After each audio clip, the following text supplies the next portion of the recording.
Are back. She's back. Okay, I want to see if the filter looks better now. Because earlier, remember, it looked so severe. I look the same, but that's a good thing. I think I like it. I don't know. We'll see. We will see what happens. What's up, everybody? Hello, everybody. I don't know. Maybe it is too severe. Why am I not looking good at the filter today? Oh, well. Just too retro. I don't like retro though because then it's like I'm a different color than other people. No, it looks bad. Like with you know what I mean. Take it from me, an Instagram expert. We missed you too. We missed all of you. So tonight we have James Ryan coming on. He was on Big Brother 6. He's a little bit of what you call a Big Brother legend, if you will. And then we're gonna have him on. Same old same. Oh my gosh, there's always a Tammy in the comments being like, social distances, really? It's like, yeah, Tammy, I've only seen literally Anthony and my parents for the past 40 days. She basically lives here. Let me live. I promise you, coronavirus has not come in here. We're good. So yes, social distancing.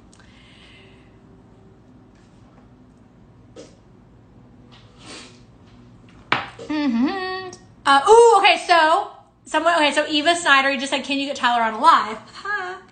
Surprise! Tyler and Angela are going to be on, next Tuesday, I believe. Tuesday. So far, I have Ovi's coming on Monday. Tyler and Angela are coming on Tuesday. I also have someone from Celebrity Big Brother that will be coming on too. But I don't know which day yet. So it might be next week or it might be the week after. But we have quite the lineup and I'm so excited about it. So I just got off the phone with, Anastasia says, so you didn't scam her. I guess not. Or maybe I did, but persistence, you know? Tammy, I appreciate the comment about you hating on my eyebrows because I brought that up the other day, Polly.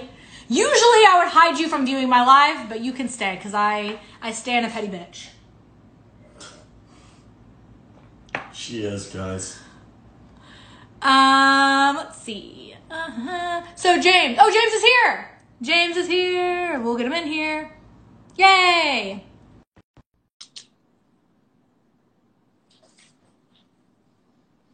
James! Hello. You figured it out. Yeah, I No, because I'm not trying to I'm not surprised. It's just God, literally 5 minutes ago you were like, oh, I don't know. You're such a jerk. I'm sorry. Who's on your shirt? Squad goals. Who is that? Oh, you never seen Point Break? I don't watch movies. It actually probably came out before you were born. But Thanks for thinking I'm that young. Point Break, phenomenal movie. Everyone should have seen it. I think they even did a remake. It was with Keanu Reeves long time ago. Dang. Kurt Russell. Are you a big movie buff? Not really. I used to like him a lot more. Now they're kind of stupid. Although I did see Armageddon and Count of Monte Cristo today, which I love both of them. Okay, was Armageddon a little bit too... I feel like right now, Armageddon is a little bit of a touchy subject. No, that'd be like Contagion or something like that. I haven't seen any of this. I don't know. Is Contagion about, coronavirus? If you don't watch movies, how do you know how to fight off, zombies and all this other shit? Because I love, getting lost in, Google rabbit holes. And I also I guess my toxic trait is I'll watch a movie, but I won't pay attention to it. I'll Google it, and then I'll look up, the clip notes of it. Or I'll look up, what people are saying about it. Holy shit, you're literally just like my wife. We were watching the story of the first Black Heisman Trophy winner. I want to say Ernie Banks, but I can't remember. Uh-huh. That sounds right. But she had to look up the plot, everything. We're watching it, and she's like, oh my gosh, after he gets drafted, he dies of leukemia. And I'm like, are you fucking kidding me? We have an hour left of this damn thing, and you've now ruined it. So yeah. You have to rewind the movie 5 times. The what? Oh, do you have to rewind the movie 5 times? No, she doesn't do that, but she will watch movies over and over and over again. And I kind of like, if I see something, there needs to be a long space in between. Just like I can't read a book over again. But with the movie, it's got to be like a long time between, except for a few movies, which, like Snatch, for example. Phenomenal movie. Can watch that a million times. There's a bunch of them out there. But no, not really the person, but you're making me sound like one, apparently. Okay, top 3 movies to watch while in quarantine. Go. Oh, wow, that's hard. That's something I need to think about. Oh, wait, is that too like inclusive or exclusive, or should I give you 5? You say top 3 movies for quarantine. You could think of. Well, I don't know, for just in general. You could pick up like or something, or you could watch. Oh no, it's buffering. Oh, there it is. Something historical, maybe. Oh, I love paranoia movies or paranoia, whatever. If you like being paranoid, then you should watch Outbreak or Contagion. That'd be perfect. Ooh. Is it based on a true story, or it's like not? No, because like most of the global population gets wiped out by disease. So, well, I mean, it could have been like 1918, like the Spanish flu or something like that. But no, it's modern day. You know. Okay.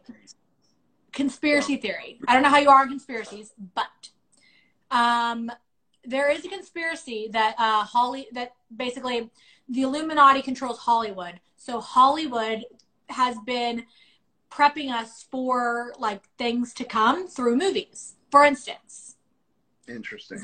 Zombie apocalypse could possibly happen. Robots could possibly happen. Zombie apocalypse could possibly happen. So the dead could start Contagion outbreak. I mean, maybe they were prepping us for what's to come. You never know. So let's go with the current situation with this pandemic. Or they could have just used history as an indicator and kind of updated these movies for something more current. You know, they say history repeats itself. But the Black Plague, bubonic plague, Spanish flu, MERS, SARS, swine flu. Yeah. Yes, it's that's happening. true. Okay, all right. Well, whatever. I'm Illuminati. History repeating itself. Whatever. It's neither here nor there. James. Yes, ma'am. Other than watching movies, what else? Like, how else have you been doing, or what have you been doing during quarantine? So for those who don't know, my wife is pregnant. So quarantine, yes, it's amazing. Wow. Gonna have a baby due in October. Oh my gosh. Yeah. So the good and the bad. Obviously, I'm an old man, so it's about time. You're not that old, I don't think. 44. Yeah, getting up there. Yeah, no, up there. I'll be 45. Good thing she locked you down, man. It took a while, but so that part is excellent because obviously love to have kids. They're in a great place for right now, with work and financially and all the other stuff. But quarantine would be so much more fun if we could just get like shit faced every day, you know, and just have a blast. But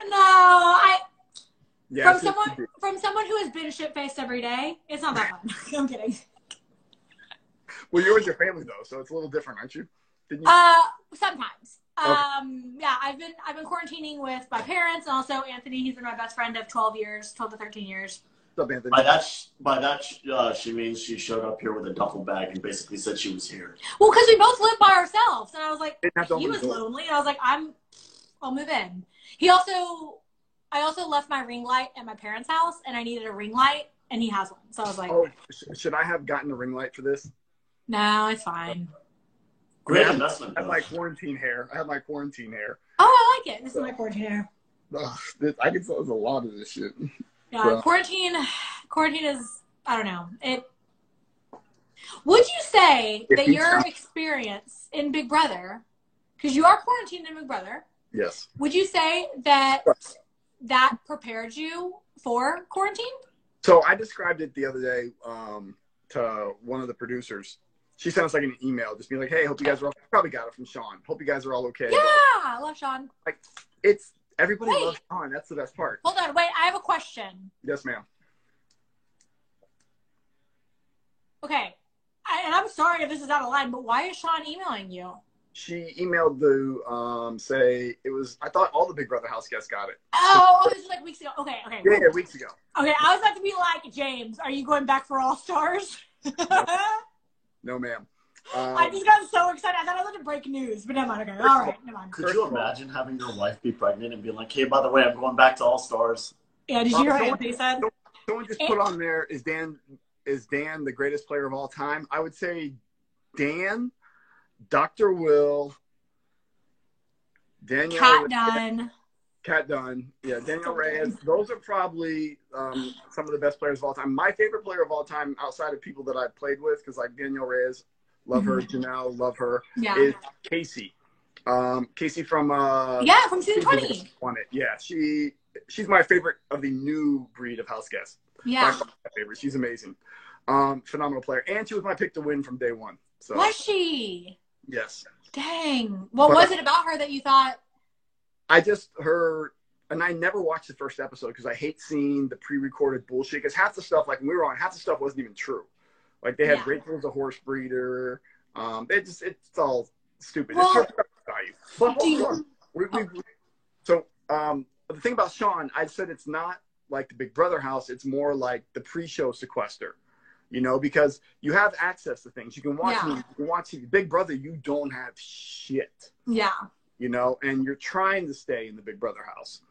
Quarantine, you want to get out of the house. You know, so it's more like the pre-show sequester where you're like, all right, I got food coming in. I can watch movies. You can communicate with some people because, you know, they are giving you visits and stuff. Yeah. But that's what I kind of compared it to. And Jury House, did you make the jury? Yeah. Okay. Jury was so much fun. Did they have any hard alcohol, like, you know, vodka, tequila, things like that? No? No. Can I tell you why? I don't know who ruined that for us. Was it you, James? Oh, it was us during All Stars. So we escaped. I'm so pissed.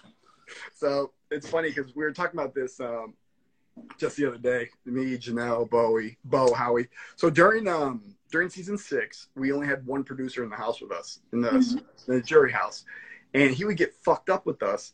And then when he would pass out, we would have one person watch the show. So we knew what was happening. And then I used his cell phone to call my girlfriend at the time. And then you obviously delete the history. And we kind of ran that shit. And then during All Stars, we escaped one day. Dr. Will, Danielle, Chicken George, and myself, they took us on a golf outing. And Howie and the two producers played through. And we went to this little like liquor store, filled our cooler full of like, it was like rum, tequila, and margarita mix, whatever it was. We ended up getting fucked up. We ended up at like a frat party that was on the golf course, like in one of the houses in the country club, chugging beer, like having beer chugging contests. Chicken George was doing belly flops in their pool. We then were like driving through the neighborhoods, wasted, trying to use people's cell phones to like call family and friends. We were all too fucked up, so we couldn't remember any numbers. And then we ended up in the clubhouse at this karaoke bar.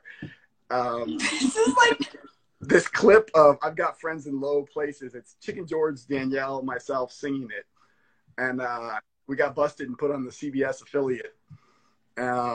Needless to say, that's the only time the Big Brothers actually ever scared me. When you had they sat us all down and you know, the voice. This is the craziest story ever. Oh, wait, so they set y'all down and? They sat us all down and we're on speakerphone and they're threatening us. They're like, oh, we're going to take away your stipends and you guys are fucked and you're going to be thrown off the show and you're not getting any money for this. And we were all kind of nervous at that time because we realized we probably violated every single aspect of our contract. But then Dr. Will, being Dr. Will, master that he is, was like, seriously, what the fuck are you going to do? He's like, you're going to have America vote? You're going to kick off 3 of the most evil players ever and Chicken George, like a fan favorite. Chicken George had just gotten like some Kentucky Fried Chicken thing. Or I forgot what it was that he got. Maybe he didn't this is like the golden era of reality TV. Yeah, and he's like, what are you going to have America vote? A bunch of fat women, like cat ladies, vote for the winner of Big Brother All Stars? Like, how bad do you want to destroy your show? And so then they were all like, first we were like, yeah. Hold on, the fact that Dr. Will spoke like that to them and now comes back and hosts the roundtable discussion is baffling. The thing about Dr. Will that may make him the best player, I think even over Dan, is that if you watch All Stars, and I haven't watched All Stars, by the way, but you'll see a segment where Dr. Will, I watched my HOH this because I wanted to see which one they showed. Dr. Will was up against someone, anyways, before the veto ceremony, after the veto ceremony, something, Dr. Yeah. Will would go in there, he tells everyone how much he hates them all and he wants to get evicted, essentially daring us to evict him. Yeah, no, But we filmed 2 segments. Like, he literally told us how much he wanted to stay, and then was like, all right, let me do the one that CBS will air. And then he's like, oh, I hate you guys, and I dare you to kick me out, and all that shit. So he knew how to play it perfectly, but they loved him for that because this tea right now is the craziest thing I think I've ever experienced in my life. I think I've told this before, but I haven't heard it before. Yeah, welcome to the family. It's that's the thing about Dr. Will is he is incredibly good television. He gets it on another level. Rachel Riley's another person that gets the television aspect of it. Yeah. There's some that try too hard. The other James, one of the guys that tries too hard. Oh. When he was on the show, it was like doing the pranks and the other stuff. Like, it was good for Howie. He's my friend, so I'm not going to say anything. But he hasn't agreed to come on my live, so maybe we should drag him. I'm kidding. I'm not dragging him. Some people, Howie, shit, the guy was in my wedding. Mm-hmm. He was one of those people that tried too hard. He had something that worked the first time, but then he tried to bring it to another level on All Stars, and he just kind of made himself look bad. I actually thought about this, though. I think it would be incredibly hard to be a house guest. Like, I think of, not that this is even, like, a thing, but I think of if it was me coming back for, like, a returnee season, it would be incredibly hard knowing how to act in front of the cameras, because not because you're trying to try too hard, but because you're so worried about letting people down or going against whatever, like, your reputation already was. I think a lot of people would probably end up overthinking it. And then they would end up being not so well liked because it looks like they were trying too hard. But there's also, like, Dr. Will just has master of all of that. So he's not even in this type of conversation. I think that for us normal people who don't have that master, when you go back, well, when I went back in, I still didn't give a shit. I was there to win money. Yeah. And I assumed that everyone else going on the show, even the second time around, had the same feelings that I would do. They would do whatever it takes to win. You know? Yeah. It's such a weird dynamic because the thing that bothered me the most was when I watched season 6 before I went into All Stars, because every year after, right, one after the other. You kind of understand, like, when they ask you to go, hey, could you go put on your makeup, obviously for you, but put on that shirt you were wearing last Thursday. One time they made me brush my teeth in the morning. That was a little bit. If your breath was that bad, they could smell it through the dining room. No, they were like, no, I went in the DR and I did an entire interview. And then at the end, they were like, you look a little bit tired. They're like, maybe like go like brush your teeth, like, freshen up. And I was like, meh. So no, I try to stay down. Did you ever experience where they told you to go put on like a shirt or something from a couple days before? The worst was so the whole first week that the live feeds are off. I mean, you know this, like they're getting footage for that first episode. They're trying to get it out of you. If any of you people in the comments, if y'all ever go on Big Brother, wear a comfortable outfit with limited makeup, because I hate that dress that I wore in Move-In because I had to put it on so many times. But you also know that you don't really get a choice of what you wear on Move-In. They look at your outfit. Well, I only brought one dress. Oh, interesting. I know. I didn't get it. I was like, oh, why would I bring a dress? Like, why would I bring like clothes other than sweats to hang out in my house? Correct. And yeah, but what I was saying about when they ask you to put on those clothes like throughout the season, it's because they're adding stuff. Yeah. They're asking you to do it from another perspective. So when I went back into All Stars and they were like, hey, could you go put on that red shirt you had? We want to film something from before. I was like, nah, no. And then because you start to see where they're going for, because that a lot of it is them telling the story.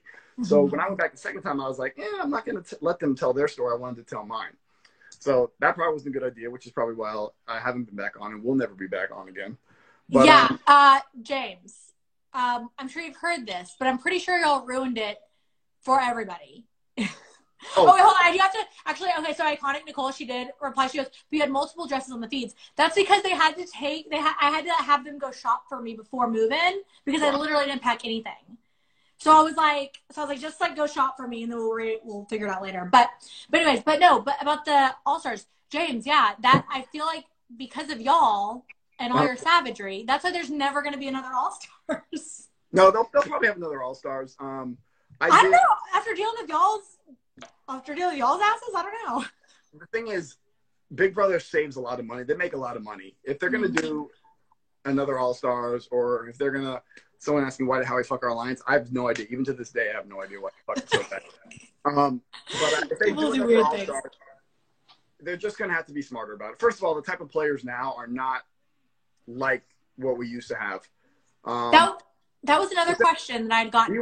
We would have been decimated on social media with a lot of the stuff. A lot of your people's favorites wouldn't be their favorites if things were so harsh as they were now. People said dumbass things that would have been taken completely differently 15 years later. Wait, you were the one. Okay, so I keep up with Reddit. So there was something posted the other day, and it was something you had said on Evil Dick's show about how if there were ever to be an All-Star season again, they need to do away with the live feeds. 100%. Do away with the live feeds. Which was a very interesting take. Because I'm not going to say, I mean, I don't necessarily disagree with you. Because the live, I mean, I don't know. I feel, I know where you're coming from. Where it is, that's the hardest part about going on the show is having to have everybody watch exactly what you're doing all the time. It is intrusive. You know? So here's the deal. I think one of the reasons I want to do away with the live feeds, if there is an All-Stars, pick a fan favorite. Name a player that you think would be the most. The problem is, if you go after the fan favorite, or you're even going after that person and creating the stuff, their fans on the internet are going to go after your job. No, it's so true. They're going to go after your other shit. And when you get out, you can't kill all of them. So here's the problem. Like, if you're going to, people are going to think about that. Chicken George was threatened during All-Stars with what they thought possible. Well, we'll leave that production stuff out of this one. And yes, I know that was juicy, but we're not going any further than that. Yeah, so, I honestly, I have strict rules on my live. I do not want to get sued by CBS. I don't want Sean to hate me because I really like Sean. So my contract's done. You still have contract for a long time, but wait, you have a contract? Everyone had a contract. It's for 10 years, where they can stop you from saying things that have to do with production. I'll be honest. I didn't read my contract before going on. I'm that person that was like, okay, like, done, signed. Then come find out I'm under contract to CBS for 2 years. Didn't even realize it. I guess now 10 years. What? Well, you're not allowed to talk about production stuff or give away secrets of the show for like 10 years. James, I talk about production all the time. Block them all on Instagram. Yeah, sorry. But, no, but I love production. I don't say anything bad. Production's great. I need to see if I have a copy of this contract lying around. If not, just I'm sure someone in your cast has it. But or you could call them and ask them. Just be like, hey Sean, about that contract. No reason why I'm calling, but just curious because I'm bored.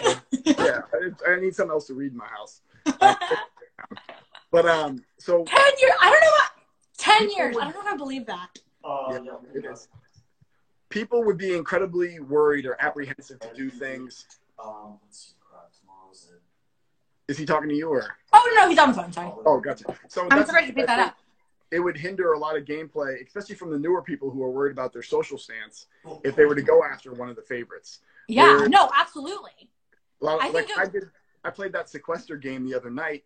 And everyone was, from the Canadian side, was incredibly worried about going after Aika because she has like such a huge fan base. I'm just saying, I would not go after Aika. But the thing is, I would not. My thing is, if I were to go into All-Stars, the first person that goes is Dan. Dan has to be the first person to go because he's. Yeah, you want to get rid of the threats. Well, you just want to get rid of the greatest player, you know. Yeah. And, people would make moves based on how they thought they would be attacked.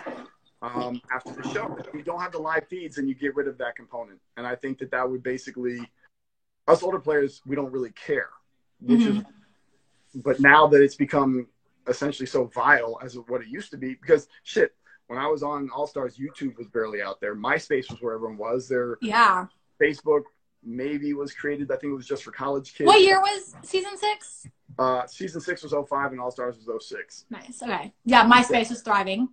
Correct. You know, there weren't all these, I mean, there wasn't TikTok, there wasn't Instagram. I mean, there wasn't a million of them. YouTube was in its genesis. So and plus, with the seasons of going on for so long, A producer that I spoke to a couple of years ago said that they would probably do something like Legends versus All Stars. Legends being season 10 and before, All Stars being the newer one. I'm just gonna say it. Y'all would annihilate us. Annihilate. Well, it wouldn't be y'all because I would not be invited. Well, I mean, what? I don't know if it'd be y'all. I don't even know if it'd be us. I don't even know if I'd be invited. But I'm just saying, like, I get like from like just. I guess, and again, I mean, I admit to everyone, I was a recruit. I'm a total bandwagon fan when it comes to Big Brother because I just started watching. But now I'm like a super fan and I love it. But I've done enough research to know that the years like 10 and before were completely different than the ones of recent years. Yeah. Which one? Actually, I had a question about this. Which one do you prefer? The old school way of Big Brother or the new school way? So I feel like for the game aspect, the old school was so much better because you had diverse casts. And y'all didn't have twists. And everything else. There were very few twists, if that. It was a lot more fun because people had to play the game. There were food competitions. They weren't worried about making us happy. You know, it was all for the show. Now they're just... I don't know. They do away with food competitions, and they kind of the twist.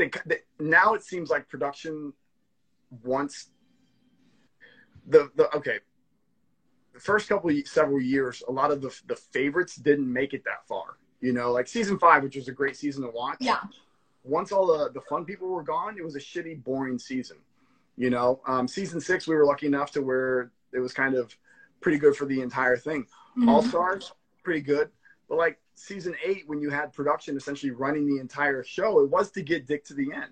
You know? Was it? You think? 100%. Because Dick James, this is amazing. Dang, okay. The Big Brother fan in me is like thriving right now. This is amazing. Tell me more. Well, think about, I don't remember what season it was that Rachel won, like 13 or 15 or, no, 13 or some shit. But that Pandora's box that was dropped, we didn't have these things because you didn't need them. And now they're all sorts of twists and things. Why didn't they drop me a Pandora's box? Maybe you weren't the favorite. I feel like production actually really liked me. That's I will say that's like whenever people say things like, because I get questions all the time, and I'll admit, people are like, oh, do you think production rigged it for Jackson to win? And I personally don't.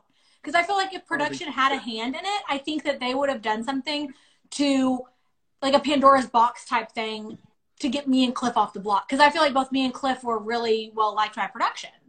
So, I don't know. So things like that, I'm like, oh, I don't know.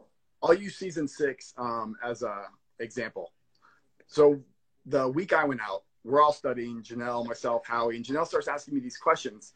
And, you know, because we were helping each other study, because you used to be based, all the questions and answers and shit used to be based on stuff inside the house. Yeah, which we would study all the time too. How many tiles, how many this, what day of the week, that type of shit. Yeah, there's 37 arrows in the arrow room. Yeah. But for real. Janelle goes, how many days do you think we've been in the house?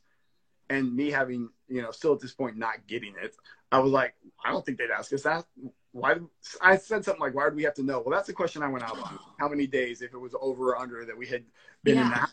You know, every single thing, and we brought this up in our little Big Brother 6 recap we did with Evil Dick last week or the week before. Every question they asked us, production was trying to give us that competition. But we were so fucking dumb that we all went out on questions that we knew the answer to. So no matter, my thing for Big Brother, I always tell people, it's not how smart you are, it's how dumb everybody else is. Well, that week, we were the dumb one, you know, and paid for it. But so that's what I meant. Like, if they hear you studying, if they're counting, like, all the things that, if they're paying attention to everything you're counting, they're paying attention to everything I'm counting. If they want your side to win that week, they're going to ask questions based on what they've heard you studying. If they want us to win, they're going to ask questions based on what they want us to study or what we've been studying. So I don't mind that sort of thing because everybody can study the same stuff. When you start doing other things, you know, like these special twists or a fucking box that drops into this HOH, that's what I don't like about the new stuff. I like it where it's, okay, you can ask the questions that we've been studying, that's fine, but there's nothing that stopped the other alliances or alliance from learning that same thing. Yeah. So, but your HOH all of a sudden, hey, you get a box that saves you, and now you go to the end. Like, Yeah. So what do you think about this? So I don't know if when y'all went through the casting process, did y'all have to take a whole bunch of like personality tests, psych tests? yes. So I have a theory that they have a good idea going in of who might kind of shuffle out to the end based on competitions and whatnot. So if there is somebody, so say like for me, like I tested really high with like photographic memory, and so did Jessica Milagros. So it's kind of like if something like if they wanted us to win that week, then maybe they would have done like a more of a photographic memory type comp. But if it's like a physical comp, you know what I mean? Do you think that maybe I don't know. You know what I mean? Like I feel like it's so in depth and they've done it for so many years that they could really alter kind of the way that people think or the way that people are competing based on the competitions that they do because they have so much information on this. Or am I paranoid? That might be part of your conspiracy thing. I mean, I'm someone that's always kind of like production this, production that. But the most evil people to ever play that game are production. Don't get that twisted. Like, no matter how evil Dr. Will was and some of these other ones, the most evil people in that Big Brother house are production. You know, that's the job. Production was so good to me, though. But that's the biggest mistake. Or maybe I'm naive. We are just numbers to them. Yes, there is a personal aspect. They do like some people. They do not like some people. But it's not a personal thing to them. Well, yeah, which I totally get because it's their job. Correct. And they don't know me, you know. Yeah, if you walk into the DR and they're like, fuck you, bitch, get out of here, then maybe they don't like you, but that's not the way they're supposed to be, you know? Yeah. I guarantee you there's house guests that they've hated that they still have civil to because I bet. I mean, we've had people throw microphones in the pool before and shit, us during All-Stars, we all threw our mics off and refused to put them on because they... And y'all sat in the backyard and sang until they gave y'all alcohol? No, it was food. They were supposed to have food for us at midnight. Oh, that's right. That's right. And the overnight producer was like, you guys will get your food in the morning, blah, blah, blah. And like, okay, well, fuck you then. Y'all are a bunch of divas. Okay, so here's the other thing. And I feel like you get this. Did you not realize? Because when I was in the house, I remember being shocked by some people, how they would talk to production. Like production would call them out and they would like kind of snip back and like yell at the yes. Card. But I was like, do you people not realize that these are the people that control your edit? So if you're going to be rude to them, then they're not going to edit you to look good. If you're nice to them, then they will. And I will say that Mickey was always very nice and very respectful to production. And a lot of people that got bad edits were not. I don't know. I would agree with that 100,000%. So were you not afraid when you were kind of firing back at production for not giving y'all food and sitting in the backyard, like that you could have looked like a total asshole to America? I didn't go in there for anyone other than myself. Like, I didn't care. If I had gotten out of the house and they were like, oh, James is the most hated Big Brother person of all time, what does that really do? Does that change anything in my daily life? So I would stay off the internet and not go to a Big Brother website. Like, see, I feel like it does these days, though, because social media is so big that I think that maybe these days it does have a little bit more of a pull. If you are the most hated player. It has a huge pull now. But look at, there's so many different people we could bring up. Social media has an incredible pull, and also the fact that the thing is, a lot of companies are starting to become, more privy to that, and they actually have people doing their own research. Before, if a lot of people hit up someone's job, then the job would take action. Now they're kind of like, they have their people to do their research and they get it, and they're just like, that stuff gets ignored. So there was a little bit of a window that I think we've passed. Yeah, I agree with that. You don't really have that anymore, of course. But then again, how many of you guys that go on the show now have jobs? Fair enough. I'm kidding. We have jobs. Gosh, I'm still getting, my bank account says otherwise. I have a job, but it's a different kind. I will say it's a different kind of job than maybe in previous life. Right now, what would necessarily be like a career-ending scandal back years ago doesn't necessarily in my career because I'm on social media, and that's the beauty of working for yourself, and that's a great freedom that I have. But it's still a job. But I get that it's... All right, from someone that, I spent 12, 13 years working as an actor and a model, and everyone's always like, oh, when are you going to get a real job? And I was like, it is a real job. Yeah. Like, I've lived all over this country and in different countries and spent, you know, the best years of my life having the best experiences. What do I want to go travel and live other places when I'm fucking old and can't do anything? Well, No. and I think that it's important to have your passions that line up. You know, your career and your passion should line up. So just because you're not passionate about doing another job doesn't mean it's not real. My advice to the newer cast members is make sure you have an end game. Mm-hmm. You know, I remember watching all my buddies that were on Real World and Road Rules that were doing the challenge, or not the challenge that we have now. But what used to be the challenge. I wish we could have competed on those things. But back then, there really was no like inter-show competitions whatsoever. There was nothing like that. Of course, we all wanted it. But like, they need to have an end game. I was watching friends of mine that were going from show to show for like 6, 7, 8 years. And then when they get out, they barely have a high school. They have their high school diploma. You know, they never went to college. They don't have any skills because MTV was paying them just enough, you know, to where life was good. And they all lived to LA together and shared a 3-bedroom apartment or a 4-bedroom apartment. And they had like a great time, but there was no planning for the future. There wasn't no safety, you know. And I think I can see that. I mean, on a different level, like when I was really involved in the whole professional dance industry, I saw a lot of the same thing where it was a lot of people were successful in the moment, but then like, how is that going to play out? Like, where are you going to be in 5 years, in 10 years? There's no end game. So I get that. You know, I got lucky kind of with like my career because I had one of the things I always did was I always bartended in whatever city I was living in, and came out here to Vegas. I met like a club owner, literally. In one of the nightclubs he owned several years ago. I was out there on a birthday party and just met this guy at the bar, started talking, and he offered me a job bartending out in Vegas. The show I had in Chicago didn't get picked up for another season. So I was like, fuck it, moved out here. And then a couple months later, as a bartender, moved into the corporate world. And now that's been 5 years, 5.5 years in corporate and 6 years out in Vegas.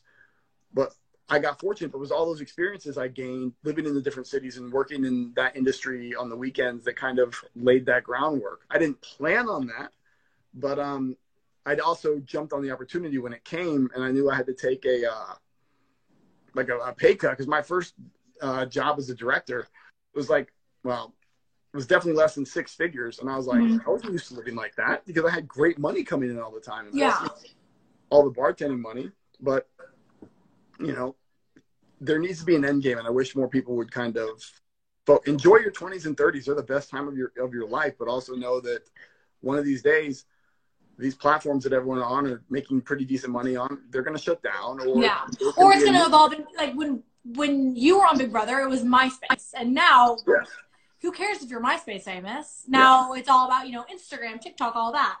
Yeah, so, I love the brand connection that you guys are doing now. We didn't have shit like that. We got paid off appearances or I did the Sexiest Reality Stars of 2006 or 7, one of those calendars. They sold them to us. Were you one of the Sexiest Reality Stars? Yes, ma'am. Wait, does your wife love that? She actually has the calendar. She has the calendar up in our bedroom. I'm not kidding. She also has like. I love that. I'll go grab it in a moment. But oh my gosh, that's so fun. But literally, they sold us those calendars at cost, which was like $3 each, and then we had to sell them ourselves in whatever platforms. It's a hustle. Yeah, I think I sold them for like $50 with included insurance, and I would. And you would sign them. Sign them and then mail them out to people, and made some extra change off that, but it wasn't like I love that plugging in to Instagram or whatever it is and selling this shit. That is so I mean, Instagram has changed the game. It's baffling to me how, because I mean, again, like what I told you, like, I don't watch TV, but it's because I'm so passionate about social media, and specifically, as weird as it sounds, I love Instagram because I love photos, I love the aesthetics of everything, and also the marketing behind it.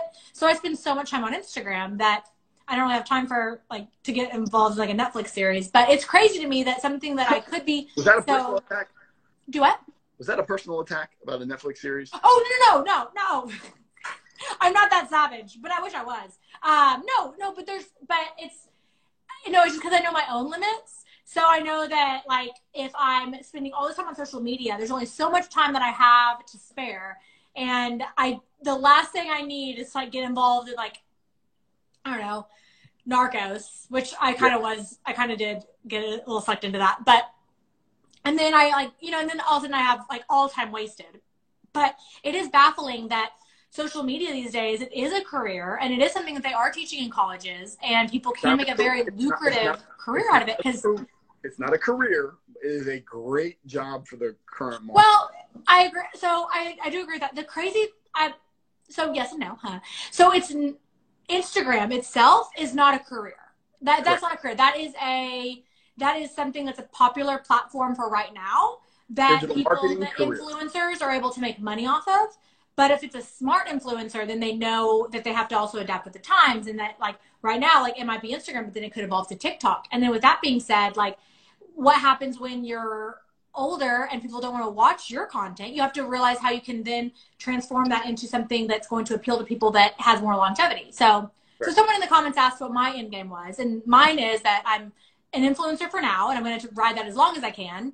But at the end of the day, I'm going to take everything that I learned as a case study, and then I'll have my own marketing agency. So then I can take what I did as myself as a brand to apply it to other brands. Yeah, people don't understand the strength of like brand marketing and digital marketing right now. Oh yeah. Every company, every office, everything has to have an agency like that. Yeah. Or they have people that work for them that understand that. Mm-hmm. You know?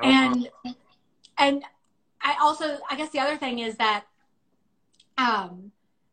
the money that people used to spend on billboards or on TV commercials or even like, you know, Super Bowl commercials, which people hear like those go for like 6 figures a pop.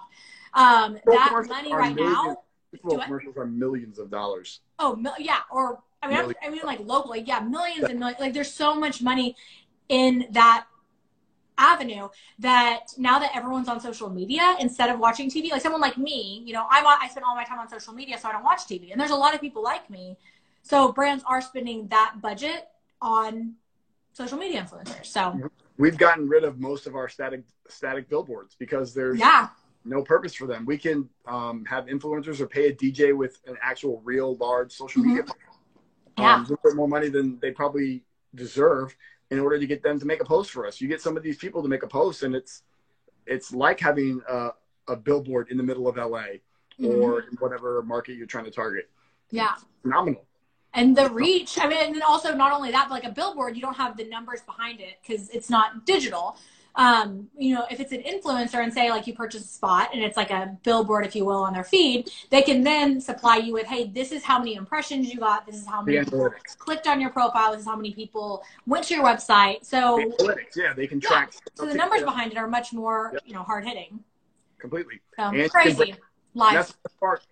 So anyone watching that, you know, Facebook offers, I think your first course is free when it comes to digital marketing. You can go to Facebook University and learn how to like do all this stuff. So if you're working for a company or want to become an influencer yourself, like literally the tools are right there on your phone. Oh yeah.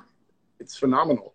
So James, if you had been on, if you were on Big Brother these days, do you think that you would have transitioned your Big Brother stardom to an influencer career? So anyone from the old school that tells you they wouldn't have taken advantage of this is a fucking liar. Exactly. 100%. We would have jumped all over it. The only difference is we went on Big Brother for the chance to win the money. Some people went on there because they wanted to play the game. Now you have people going on for literally just because they want to be influencers. And that's a huge difference. Would we take advantage of it? 100%. Would we have gone on there just become an influencer? That wasn't even consideration back then. Yeah. I personally obviously wanted to win the money. I've said that a million times, you know, went on there for myself.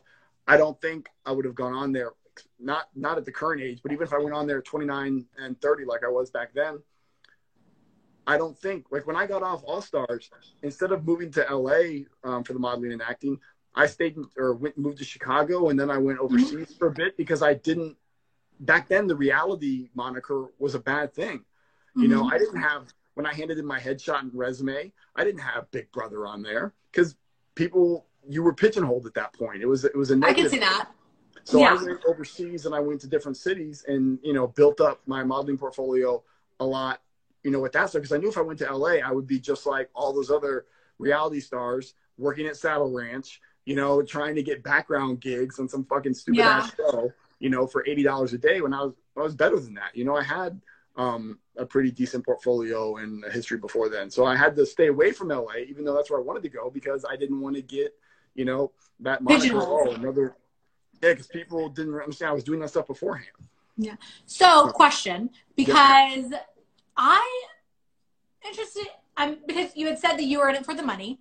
Do you think that all of the time and energy and stress and anxiety and everything that you put into being on Big Brother is $500,000 worth it as the end prize? When Survivor, keep in mind, gets $1 million. Or wait, Survivor does and Amazing Race, right? Well, Amazing Race gets $1 million, but you have a partner, so that would be. So you split it, but still, lose the partner, take the money. I'm kidding. Yes. Lose them. So had I had a strategy to reality television, I wasn't a fan of Big Brother. I had never watched it. I didn't watch any of them except for Road Rules and Real World.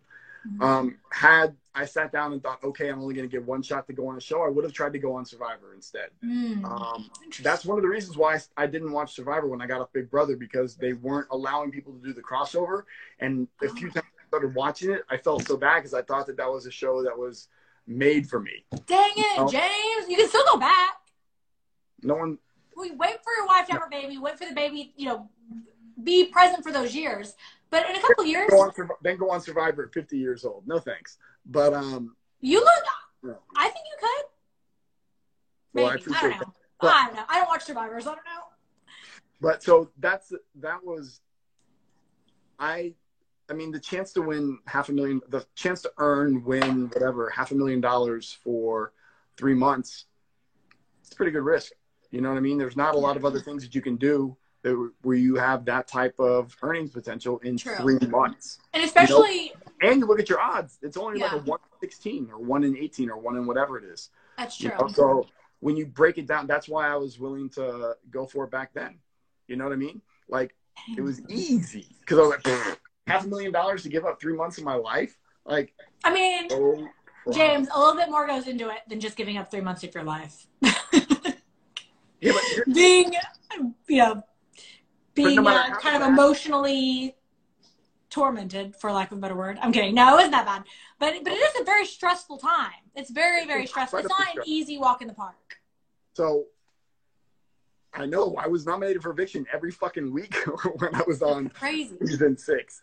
You know, it was and it was incredibly stressful. And as much as I didn't want to take it personal, you do take it personal. But yeah, you do, because that is your personal life at that moment when you're there for 3 months. That's your whole life. That's what you're thinking of all the time, dreaming about, talking about. It's personal. How long did it take you to stop? Or you probably still dream about it. You probably still have like. I actually don't anymore. When I first got off, there was a lot of things that I thought that it was either like really vivid dreams that I was having, or even like daydreams where I was thinking of like, oh, if I would have done that instead of that, or, you know, and you kind of like beat yourself up about it a little bit. Then, it was a little bit difficult. But right now, no.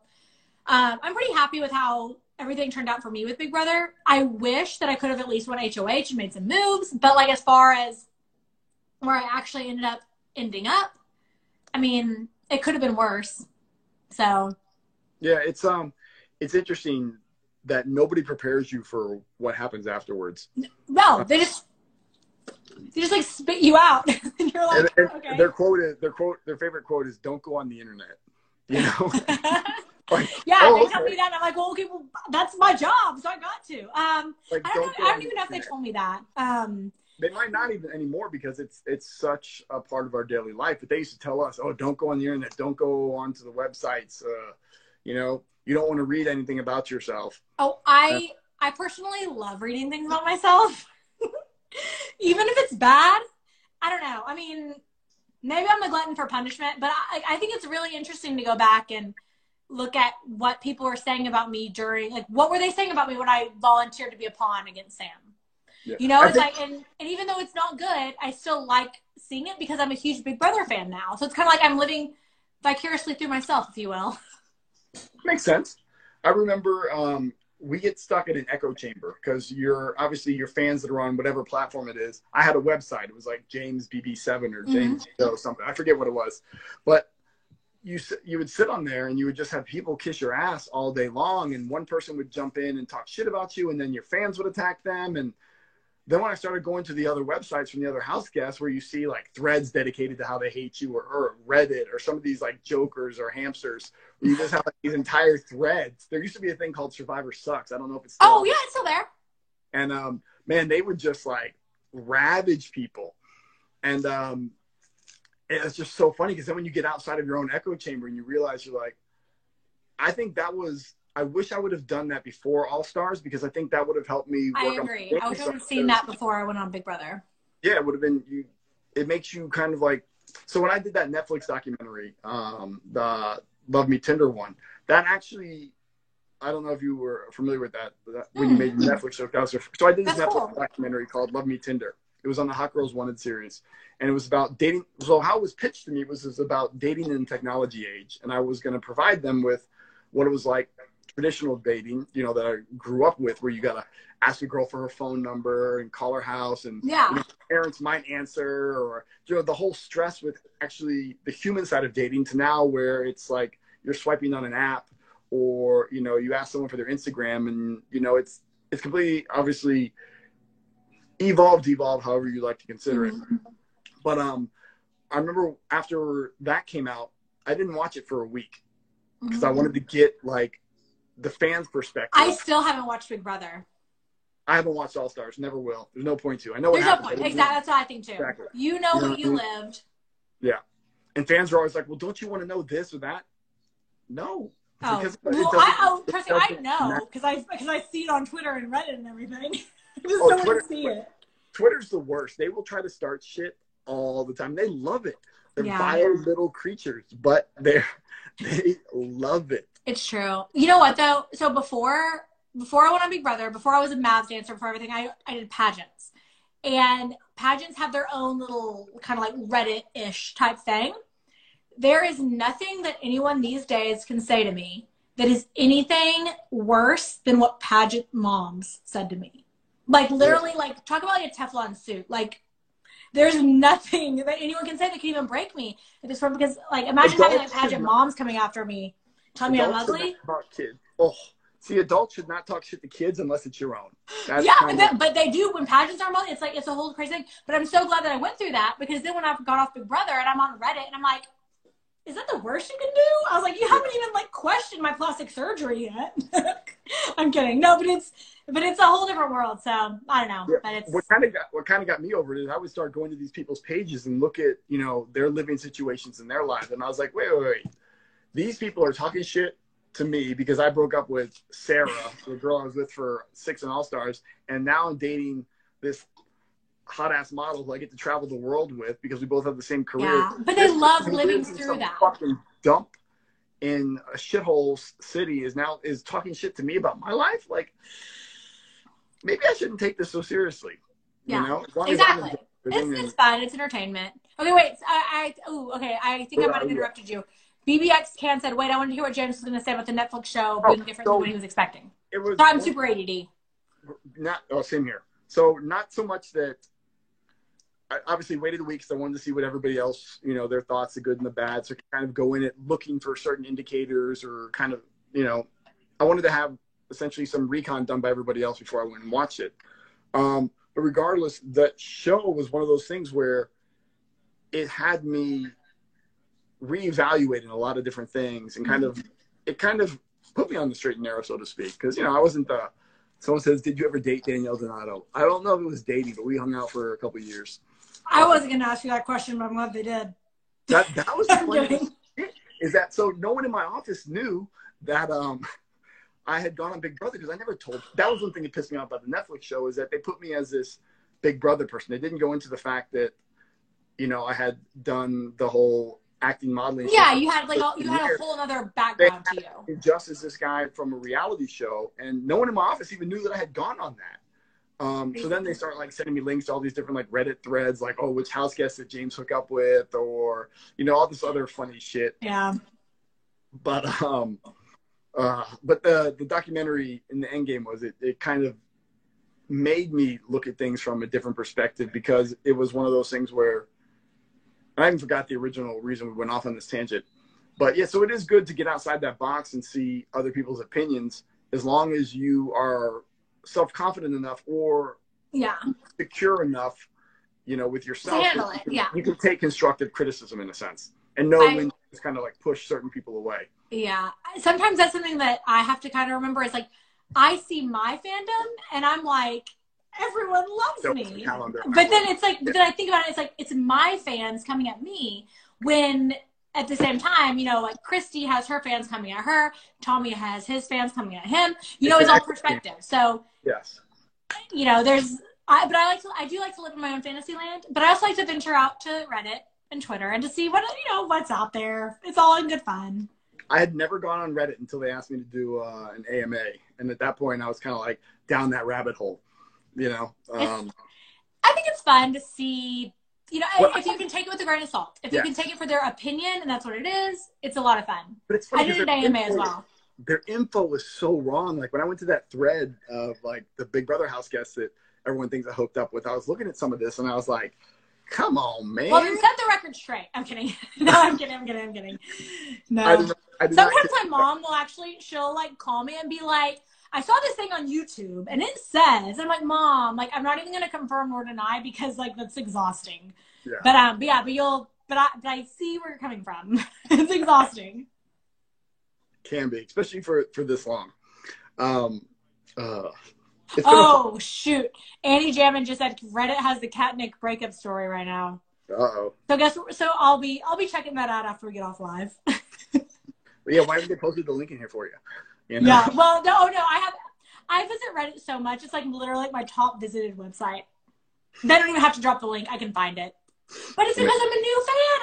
I love Big Brother, and I love the sociology behind it. I love the whole like experimental part of it. Like it's so, I wish that I would have been watching in real time from when it was started. Yeah. But so how did you get cast? Over Instagram, actually. Really? Yeah, they reached out to me and they were like, hey, we're looking for young single people under the age of 30 that want to be on the show. And I was like, okay. I literally said, hell yeah, I'm down. And then they were like, can we jump on a call? And I was like, can we jump on a call tomorrow? Like, I'm busy. And then I think that's how it all started. And then mine was MySpace. Process. Mine was MySpace. So you were recruited? Yeah. I had never seen the show or anything. And I got a message from one of the producers, and it said something about. Do people know you were a recruit? I'm pretty sure anyone that's paid attention, but crazy. It was fucking hilarious because there was something about something, but it didn't say, "Do you want to be on Big Brother?" It said Big Brother, but it was like a weird connotation to it. And I had been having, because I had this picture from one of my modeling jobs up there. And so I was getting a lot of dudes hitting on me, like people asking to like send them pictures of feet and all sorts of weird shit. And so I thought there's a lot of money in that, by the way. So if times are tough, just I missed that opportunity. If you're gonna post your OnlyFans, just wait till I get off first. I don't have an OnlyFans, but only feet. I'm kidding. But it was so funny because I remember opening it thinking it was going to be something completely different. I think I may have waited a couple of days, and thank God I didn't wait any longer because they were only in Atlanta for a few, maybe another day or two.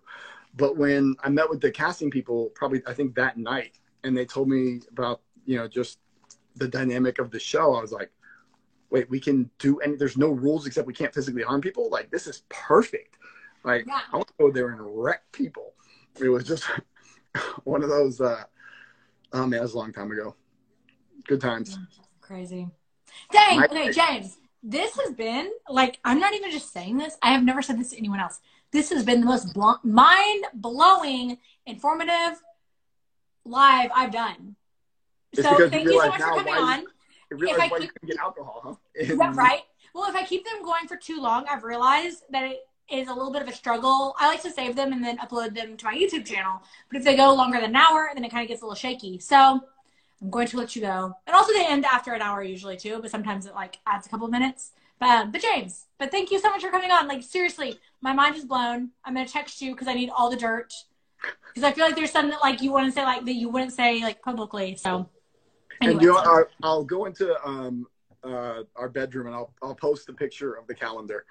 Yes. Oh, yeah. Post a picture of the calendar. Tag me. I have to see. I'm not going to post it. I'm going to put it on my Instagram story. But, yeah. No. Make it a feed post. Yes. Give the people what they want, James. Give the people what they want. Maybe on a Throwback Thursday. I'll put it on the on my story.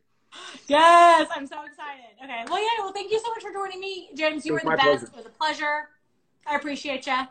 Thank you. And hopefully when all this is over, I'll see you guys out in Vegas soon. Yeah. Hopefully we'll be back on an All-Star season together. Yes. I'm kidding. Final two, right? Final two? Yeah. Don't tell him. Don't tell Tommy. Done. Right. Bye. Bye.